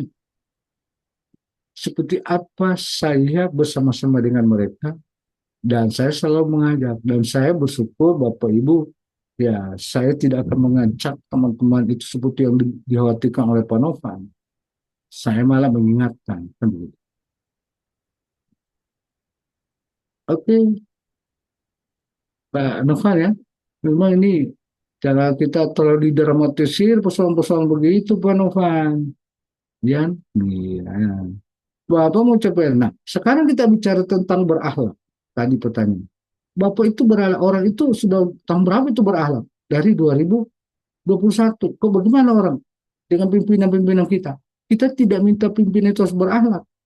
Tapi kita hadir itu dengan berakhlak sebagai change of agent, membawa perubahan. Kita lakukan nilai-nilai itu berakhlak seperti apa adanya dengan 3 panduan di setiap komponen. Buat saja, lakukan saja seperti itu. Biasa saja, ya. Nanti akan orang lihat, oh itu Pak Novan bagus sekali cara kerjanya. Orang akan nilai. Oh, dia berorientasi pelayanan, dia melihat orang melayani dengan ramah, cekatan, ya. Tidak menuntun orang itu harus kita dengan kamu tidak berakhlak ya. Wow, Pak. Langsung dibilang, Pak Novan itu hebat, baru keluar dari pelatihan CPNS, wah, sudah punya berakhlak. Tidak. Tunjukkan sikap kita berakhlak di dalam melaksanakan tugas. Dengan otomatis mengajak orang lain, ternyata kita juga kok bisa berakhlak kok. Itu tujuan Bapak. Ya. Jangan, ini namanya berakhlak Bapak Ibu, bukan cuma kita CPNS. Sejak 2021, launching oleh Bapak Presiden 27 Juli, semua kementerian itu, sampai dengan pemerintah daerah, menjabarkan nilai berakhlak itu dengan konsep pelaksanaan sesuai dengan tugasnya masing-masing, sesuai dengan fungsi dari perangkat daerah. Toh ternyata juga kok masih ada orang tidak berakhlak. Apakah orang tidak berakhlak setelah kita paham baru kita ikut-ikut orang tidak berakhlak juga? Justru kalau kita sudah paham, kita laksanakan. Oke? Okay? Untuk loyal, kita harus taat pada peraturan. Ya, ya kita sudah masuk jam kerja, apa semua kita lakukan. Terus kalau kita lihat teman tidak loyal karena dia tidak tepat jam kerja, apa kita harus ikut? Ya, tidak kan? Gitu, Pak Novan. Baik Pak, terima kasih. Saya pikir keluarnya Bapak itu kan Bapak Ibu harus membawa nilai-nilai berakhlak. Nilai berakhlak tunjukkan di bawah sikap perilaku Bapak Ibu melaksanakan tugas. Kalaupun ada orang lain yang tentunya akan melihat bagaimana caranya, mudah-mudahan bisa dia tertular dengan apa yang kita sudah lakukan, karena kita berpedoman memiliki panduan terhadap nilai-nilai berakhlak. Oke.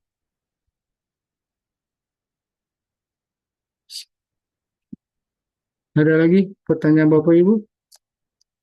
Nih seru, mana lagi? Ayo, siapa berani mengemukakan pendapat, kita diskusi, kita tukar pikiran. Ya Pak, mungkin saya sedikit Pak. Nah, ini orang Pamong ini ya. Nah, gimana ini Pamong?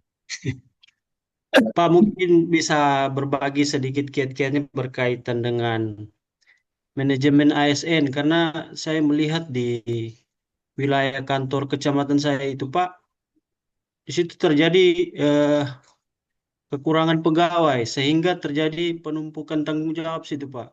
Jadi saya melihat di sini sudah kayak kurang efektif sudah teman-teman dalam bekerja karena sudah ada penumpukan tanggung jawab yang diberikan. Jadi bagaimana seharusnya uh, eh, pimpinan kantor camat ini untuk misalnya mengusulkan untuk penambahan pegawai dan lain sebagainya. Mungkin begitu Pak.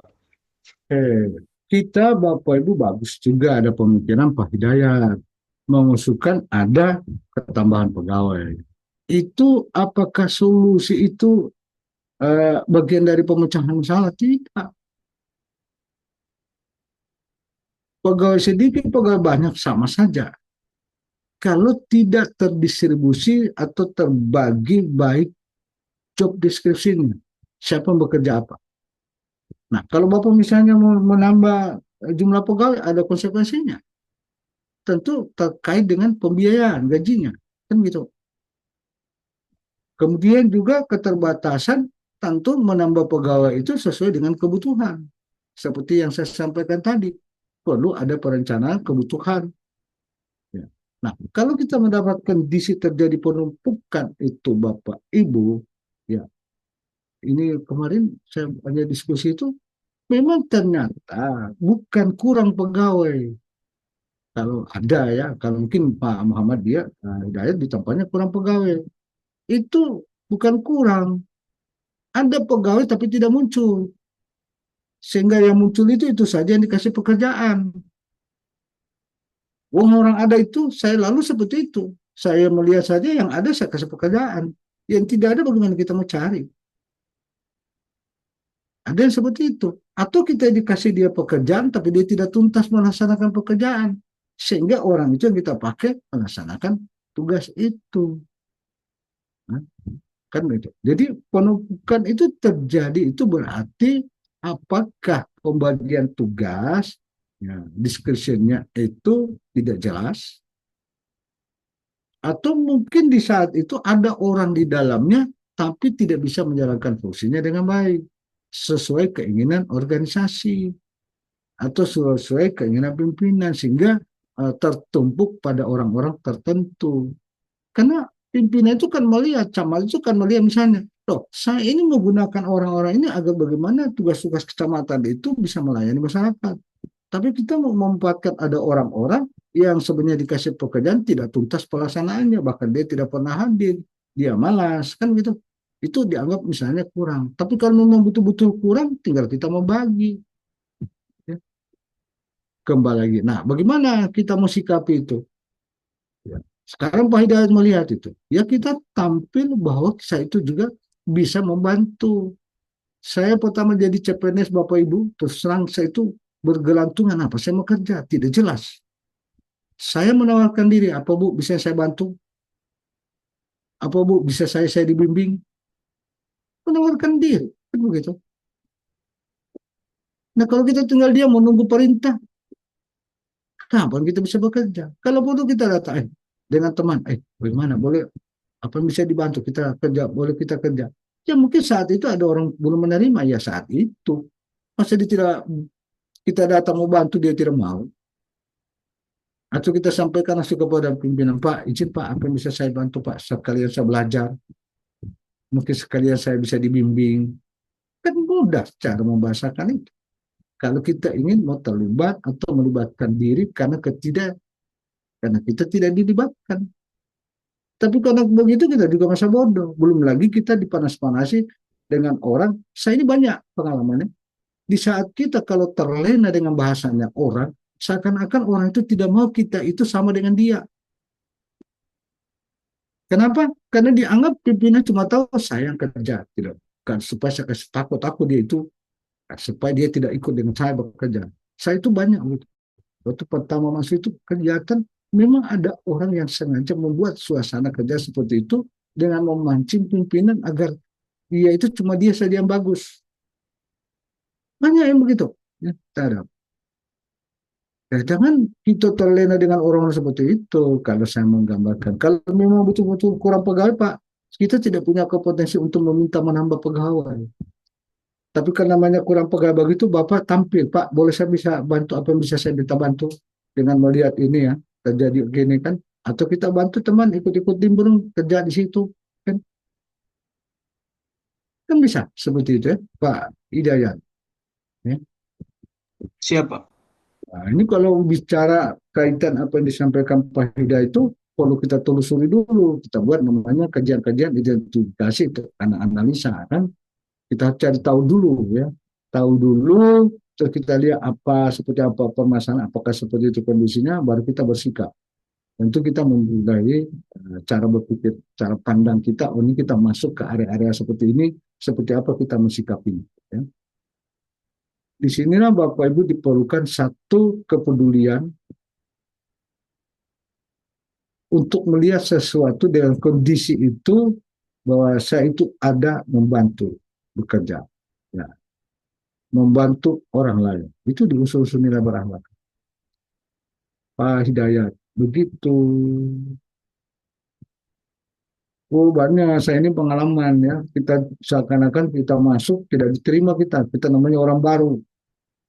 Ini tuh terus terang ini, saya masuk pertama di inspektorat itu dianggap banyak cuman-cuman. Karena menganggap orang itu dengan masuknya kita itu mereka merasa terganggu, tidak nyaman. Tapi kita tunjukkan kita bisa kok dengan mereka sama-sama, belajar dengan sama-sama. Kan gitu. Kita bisa berpartisipasi bersama-sama, gitu. Dan kita juga tahu diri tidak mungkin kita akan ambil juga bagiannya. Tapi kita tampil dengan sesuai apa yang bisa kita laksanakan. Kalau itu mendapat kepercayaan pimpinan, bahwa kita bisa melaksanakan tugas dengan baik, kenapa tidak? Mau dan tidak mau dia digeser, kan? Jadi istilahnya status quo, merasa nyaman dia di situ, orang lain tidak pernah dia bantu, dia tidak mau tersaingi. Banyak itu, ya. Apalagi Bapak baru, kalau ada seperti itu, ya cepat membaur Bapak Ibu. Tapi kita artinya istilahnya eh, seakan kita itu menunduk, menganggap ya sudah pura-pura bodoh saja, tidak tahu apa-apa. Belajar saja, tanya saja, kan begitu. Pada saat kita diberikan kesempatan memberikan pemikiran-pemikiran atau pendapat, baru kita tampil. Ya. Ibarat seperti padi, ya. Tapi jangan juga masih baru menunjukkan apa juga dia itu. Dia kira cuma, wah ini bapak bikin musuh baru namanya. Saya lebih baik mengalah. Kita diskusi, ya. Bagaimana pura-pura? Ya seperti itu kak. Diskusi kan. Jadi pola yang saya bangun waktu selama saya bekerja. Saya tidak pernah memikirkan itu jabatan. Saya bekerja normal saja, apa saja. Ternyata pimpinan itu melihat saya kerjanya bagus. Sampai saya itu diminta pindah ke Parigi. Tapi apa dibilang inspektur, saya masih mau pakai dia. Kan begitu. Padahal di Parigi itu minta untuk menjadi sekretaris di sana, atau menjadi irban di sana. Saya masih itu lalu masih selama 4. Pimpinan bilang tidak, saya masih mau pakai dia. Ya, kita berarti kerja biasa saja, serta tunjukkan saja dengan apa adanya. Yang susahnya Bapak Ibu, jangan kita mencari kaya di pegawai negeri sipil. Tidak ada orang pegawai negeri sipil menjadi kaya. Kalau kita selalu berpikirkan namanya cuma uang, pasti kita banyak benturan. Kita selalu berpikir uang masuk, kita nikmati saja, kita syukuri apa yang ada. Itu saya yang selalu bawa saya punya diri. Mungkin Bapak Ibu akan melihat, datang di rumah saya, satu-satunya kepala dinas tidak punya mobil sampai sekarang. Tidak percaya? Tanya. Betul ini? Saya tidak punya mobil pribadi, saya cuma punya motor. Karena saya hidup dengan apa adanya. Saya sampaikannya saya punya anak-anak. Kalau dia bertanya saya, percaya. Datang di rumah saya di Jalan Banteng biasa. Dia punya mobil pribadi, saya tidak bisa. Bukan saya tidak bisa beli. Kalau saya beli bikin susah, bercicil, semua saya menikmati saja apa. Oke, dari saya berani bicara kok begitu, karena saya orang hidup apa adanya. Gaji saya bisa kita nikmati kan.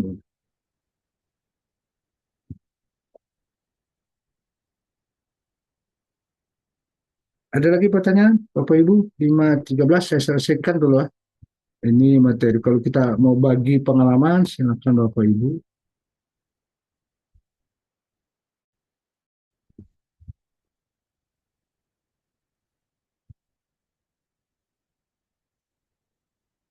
Kita sekarang Bapak Ibu masuk kepada jaminan pensiun dan jaminan hari tua.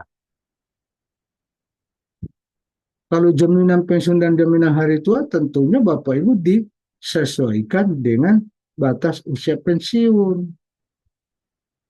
Ada juga misalnya tadi meminta pensiun dini, dilihat batasnya. Kalau orang minta pensiun dini minimal dia harus sudah masa kerjanya 20 tahun. Bapak sekarang misalnya belum 1 tahun minta pensiun dini.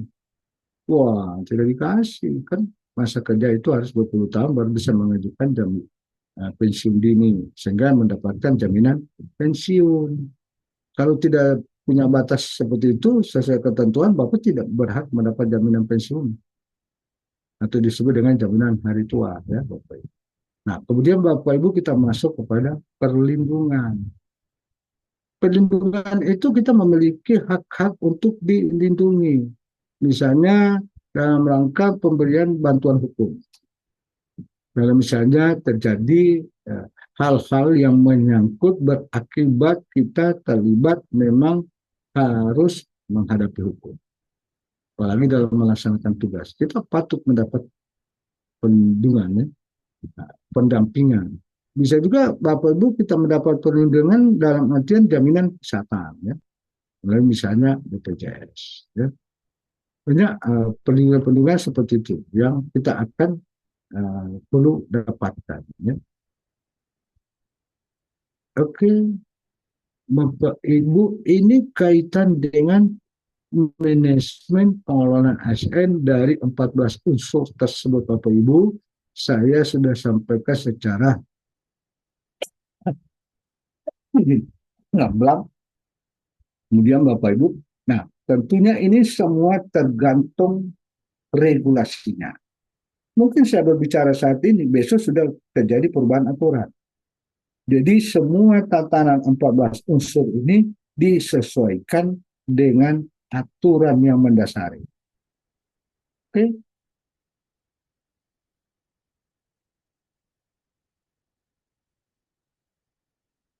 Ada pertanyaan?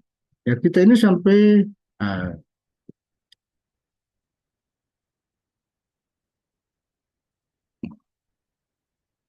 oke.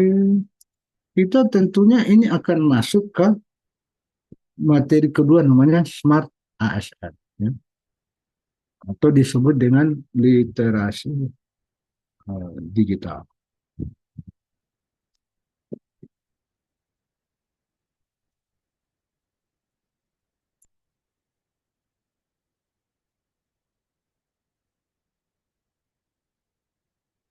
Kalau tidak didiskusikan Bapak Ibu, ya, kita memasuki namanya materi Smart ASN.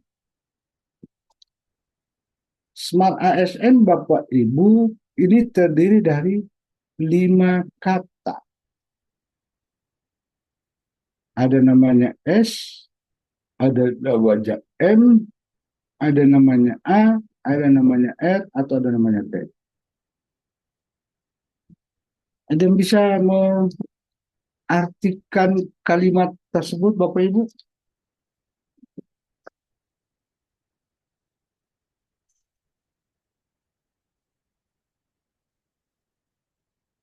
Silakan.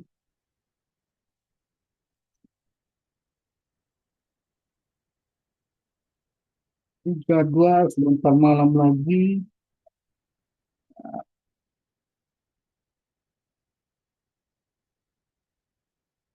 Coaching agenda ya. Bapak Ibu sebentar ini coaching agenda ya, malam ya.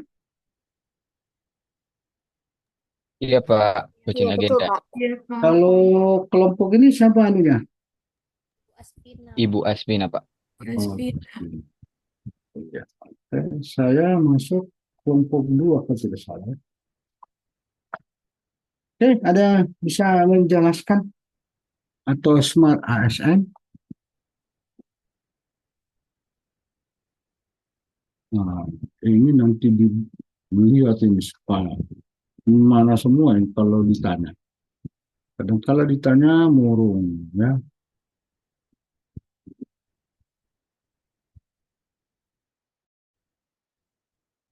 Kalau masalah tugas, Bapak Ibu tidak ada masalah ya, kaitan dengan tugas. Ya.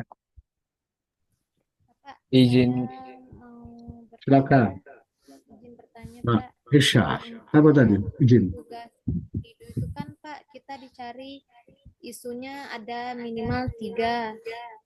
Kemudian karena dia manajemen dengan Smart ASN, berarti ada 6 isu yang kita angkat dari tempat kerjanya kita, Pak. Kan itu harus dibuatnya dalam 3 lembar saja, Pak. Kalau seandainya lebih, apakah boleh, Pak? Oh, pertanyaan tugas. Tunggu saya lihat dulu. Kan?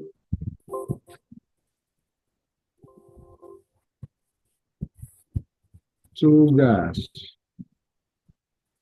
Ini pertanyaan yang mana itu?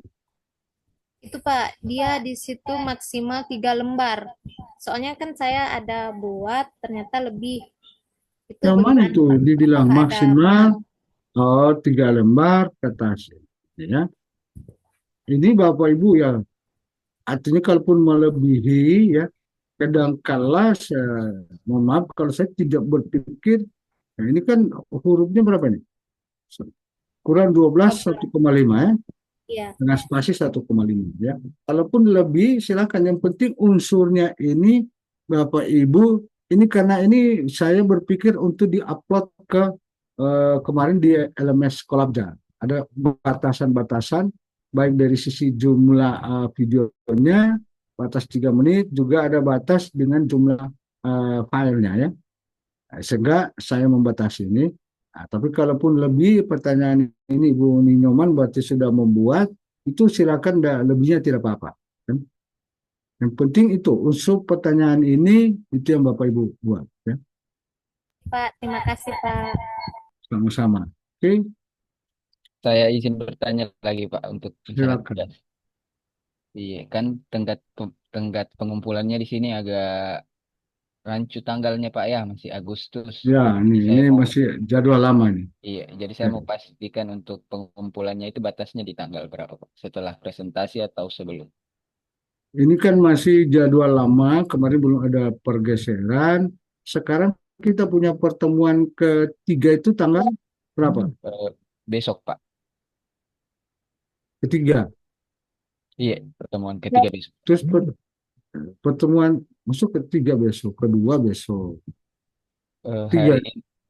hari ini kedua Pak, besok ketiga. Besok kedua, ketiga itu besok ya. Iya Pak. Ini 14 3 JP. Besok ya. Iya Pak. 3 JP terus mana lagi? Malamnya lagi Pak. 14. Oh iya sampai malam ya. Iya Pak. Berarti totalnya 4 kali pertemuan. 5 JP kan? Iya. Totalnya 5 JP ya. Ini kan hari Selasa ya. Nah, silakan besok itu Bapak harus store itu paling tidak jam 10 ya. Kan kita punya pembelajaran sebelum masuk pembelajarannya malam hari. Makanya kemarin itu saya sudah sampaikan ke Bu Dewi langsung di share kepada teman-teman untuk mengajarkan tugasnya. Ini diabaikan Bapak Ibu, minta maaf ini. Ini berarti masuk besok ya. Iya Pak. Ini masih rupanya masih hari Rabu, tanggalnya tidak bergerak. Oke. Kita pertanyaan Pak siapa tadi? Pak Baik. Esa, makasih ya atas pertanyaan dan koreksinya. Ini sebenarnya ini September ya. Ini salah juga tanggalnya. Oke, baru. Oke,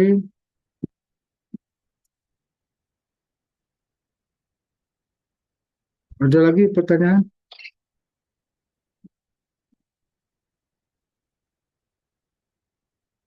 Di tugas ini. Waktunya sempit sekali ya teman-teman. Dari tanggal 9. Sebelumnya tadi malam, ini tanggal 9. Ya berturut-turut ya. 8, 9, 10 kegiatan kita. Kalau di angkatan lain ada jeda. Sehingga teman-temannya yang lain bisa membuat tugas. Tapi ini tidak susah kan waktu membuat tugas ini Bapak Ibu? Ada kesulitan?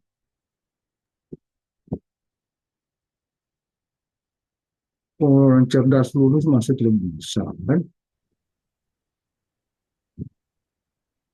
Memang sudah.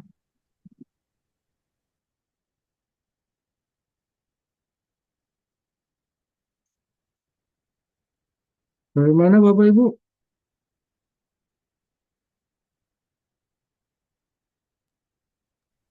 Ya, sejauh ini belum ada kendala, Pak. Mas ya. Nah, kalau begitu Bapak Ibu ya biar tuntas, saya pikir berikan waktu Bapak Ibu mengerjakan tugas ya. Dan tugas nanti saya lanjutkan besok itu dengan Smart ASN. Kalau kita sepakati seperti itu. Teman-teman gimana? Baik Pak, Ini, terima kasih kalau dikasih waktu. Boleh, Bapak. ini Ya, karena sepakat Pak. membuat tugas ini kan ya pasti begadang malam ini ya. Bapak malam membuat ini belum lagi coaching agenda kan? Iya Pak. Iya Nah, Pak. beruntung sekali ya tugas. Tapi kerja saja Bapak Ibu ya sesuai dengan tugas. Kalau begitu Bapak Ibu silakan melanjutkan nanti buat tugas nanti Pak materi Smart kita lanjutkan besok ya. Iya Pak. Bapak izin bertanya kalau untuk tugas kelompok apakah dia digabungkan dalam satu PDF? Satu saja buatkan di kelompok satu. Itu kan cuma diminta 3 isu saja kan? Iya. Jadi gabungkan. Diambil satu-satu, misalnya dari 5 orang atau 6 orang, ambil satu isunya, terus gabung jadi 2 jadi 3. 3 saja, kan gitu. Dipilih dari 6 orang atau dari 5 orang. Oke? Di em, dikumpulnya jam 10 pagi atau jam 10 malam? Kalau jam 10 malam kan malam kita, kapan kita mau bahas karena sudah besok. Oh, jadi jam 10 pagi. Iya, Baik, Bapak. Boleh, bisa kan? Ya, boleh insya Allah. saya. Yang penting, yang penting Bapak Ibu sebelum masuk jam pembelajaran kita itu kan besok sore ya mulai ya. Iya. Izin boleh diundur ke jam 12, Pak. Oh itu loh, tidak ada masalah kalau cuma tawar menawar. Jadi kan yang penting Bapak Ibu tidak masuk sebelum pembelajaran kan, Ya, Pak. sehingga kita ada bahan untuk membahas. Ya, Boleh? boleh, Pak.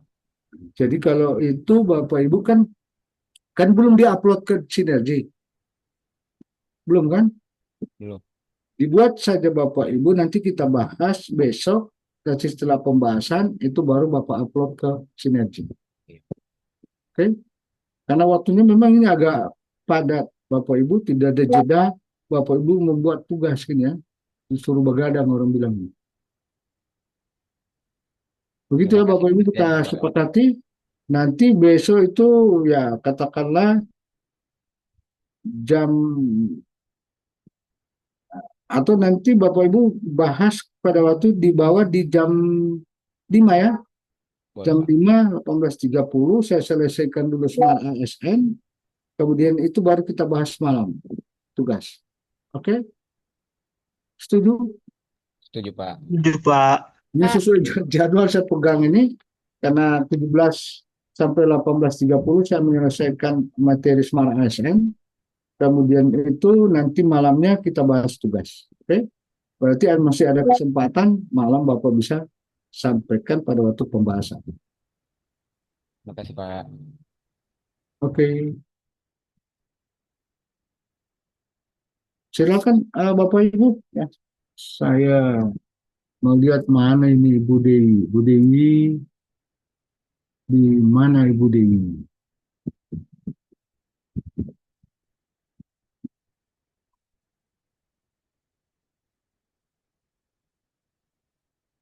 Mata Rida, Ibu Aski.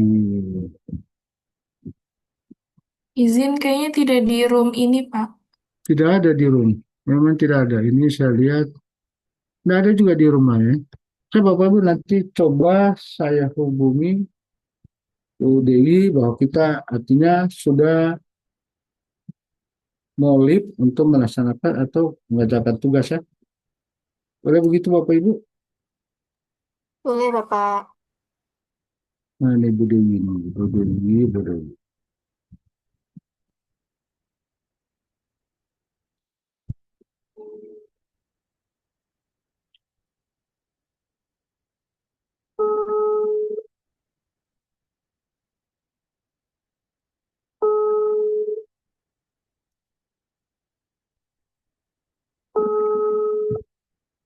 Oh, tidak diangkat. Oke, saya Pak Hendro.